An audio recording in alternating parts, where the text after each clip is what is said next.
కొన్ని డేస్ కి నా ఫ్రెండ్స్ కూడా వాళ్ళ దగ్గర నేను తీసుకున్న మనీ అడగడం స్టార్ట్ చేశారు. ఇంకా వాళ్ళకి సమాధానాలు చెప్పుకోలేక ఒక్కొక్కసారి ఎటైనా వెళ్ళిపోతే బాగుండు అనిపిస్తది. కానీ మా పేరెంట్స్ గుర్తొచ్చి ఆగిపోతాను. ఒక రోజు బాగా విసుకొచ్చేసి అతనితో ఇంకా నేను నీకు పెట్టలేను, మేనేజ్ చేయలేకపోతున్నాను, నీ వల్ల చాలా అప్లైపోయాను ఈ ఏజ్ లోనే, నెక్స్ట్ మంత్ నుంచి మనీ ఇవ్వను, ఇప్పటికే చాలా అయింది, నీకు జాబ్ తెచ్చుకునే ఉద్దేశమే లేనట్లుంది అనేసరికి నా కాళ్ళ మీద పడి మరీ రిక్వెస్ట్ చేస్తున్నాడు.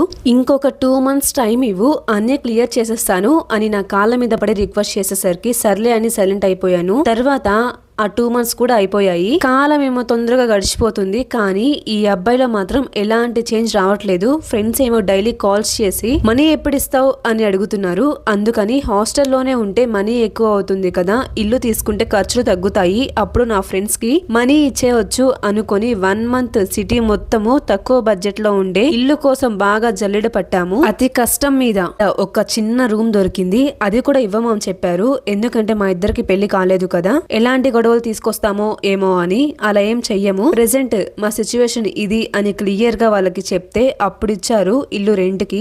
అది కూడా చాలా అంటే చాలా చిన్న ఇల్లు, 1 room అండ్ 1 washroom అంతే. నా చిన్నప్పటి నుంచి అసలు కలలో కూడా అనుకోలేదు అలాంటి చిన్న ఇంట్లో ఉండాల్సి వస్తది అని. అంత చిన్న ఇల్లు, ఇంకా మీరే అర్థం చేసుకోండి. కానీ రెంట్ మాత్రము 5000 రూపీస్. సిటీస్ లో ఏంటంటే ఇళ్ళ రెంట్లు మాత్రం చాలా ఎక్కువ ఉంటాయి. ఫుడ్ కేమో ఒక 5000 రూపీస్ అయిపోయాయి, టోటల్ 10,000.